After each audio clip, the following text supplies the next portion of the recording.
Bonjour à toutes et à tous, moi c'est Gabrielle et moi c'est Sophia.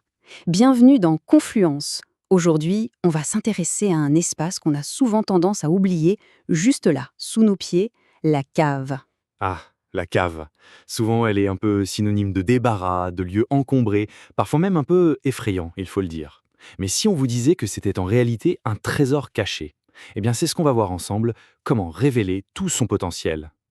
Oui, on a tous cette image en tête, n'est-ce pas? La porte qui grince, l'obscurité, l'odeur d'humidité, le genre d'endroit où on entasse de vieux trucs et où on ne met les pieds que si on y est vraiment obligé. C'est exactement ça. Mais ce qu'on propose, c'est de changer complètement de regard.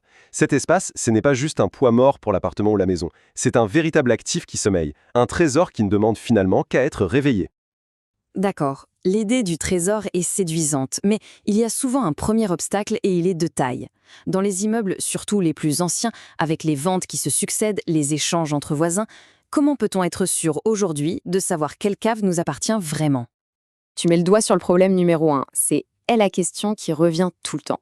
On se rend compte que la cave qu'on pensait être la nôtre est en fait occupée, ou pire, on ne la trouve même pas sur le plan. Ça a tout l'air d'un vrai casse-tête, mais la bonne nouvelle, c'est que ce puzzle a une solution. Alors, comment on fait pour démêler tout ça?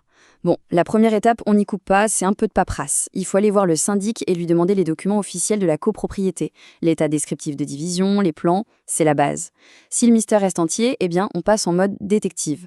On peut contacter l'étude notariale qui a géré les ventes successives ou demander un état hypothécaire pour suivre le lot à la trace. Et si vraiment, mais alors vraiment rien de tout ça ne fonctionne, la solution ultime, c'est de faire appel à un géomètre expert pour qu'il redessine la réalité du terrain. C'est un processus méthodique, mais qui permet de remettre les choses au clair.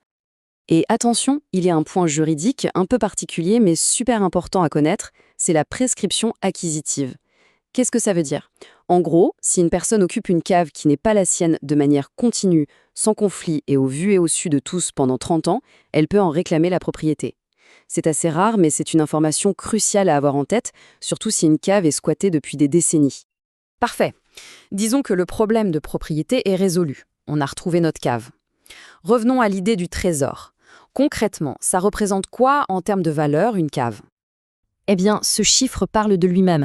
Si on prend l'exemple de Paris, le prix de vente moyen pour une cave, c'est autour de 2 750 € le mètre carré. Là, on réalise tout de suite que ce n'est pas qu'un simple débarras, mais un bien avec une vraie valeur patrimoniale.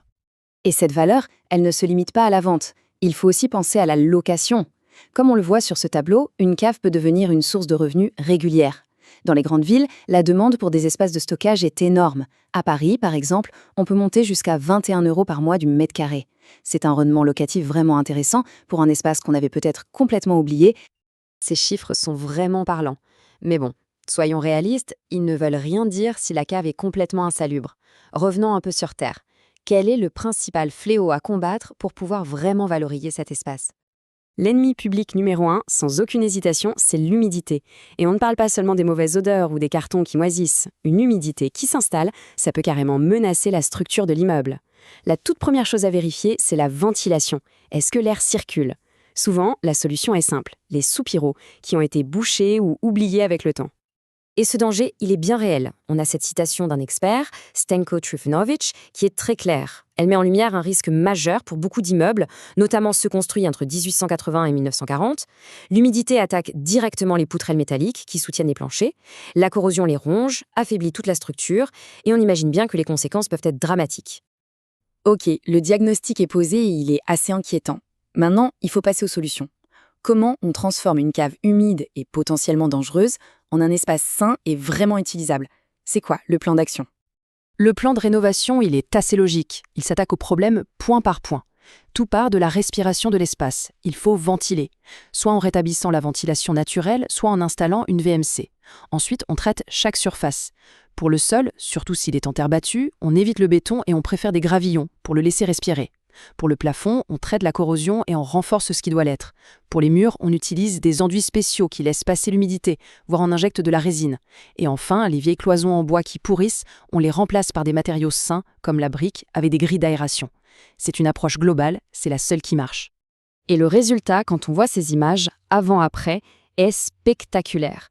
On passe d'un espace encombré, presque un fardeau, à un local qui est propre, qui est sain et qui a une vraie valeur. C'est vraiment la concrétisation de tout ce potentiel dont on parlait au tout début. Exactement. Et ce n'est pas tout. Il y a un dernier bénéfice, un bonus auquel on ne pense pas forcément quand on rénove une cave, un avantage qui concerne cette fois tout l'immeuble, les économies d'énergie. Cette image, elle est juste fascinante. C'est une photo thermique et elle rend visible ce qui est normalement invisible. Toutes les zones en rouge et en blanc, c'est de la chaleur qui s'échappe de l'appartement du rez-de-chaussée et qui file directement dans la cave non isolée. C'est littéralement du chauffage qui est perdu. Et cette perte de chaleur, évidemment, elle a un coût. Le fait d'isoler le plafond de la cave, qui est en fait le sol du rez-de-chaussée, peut faire baisser la consommation d'énergie de 5 à 10%. C'est un gain direct sur les factures non seulement pour les habitants du rez-de-chaussée, mais aussi sur les charges communes de l'immeuble. C'est gagnant-gagnant. En partant d'un imbroglio juridique, en passant par une rénovation complète et en arrivant jusqu'aux économies d'énergie, on voit bien qu'une cave, c'est bien plus qu'un simple espace de stockage. C'est vrai, c'est un peu le reflet de la santé de tout un bâtiment et une source de valeur qu'on ignore trop souvent. Ce qui nous amène finalement à une question intéressante à se poser pour soi-même. Quel est le trésor qui se cache sous nos pieds ? Merci de nous avoir suivis pour cette analyse. N'hésitez pas à laisser un commentaire, à vous abonner pour ne rien manquer. On se retrouve très bientôt sur Confluence.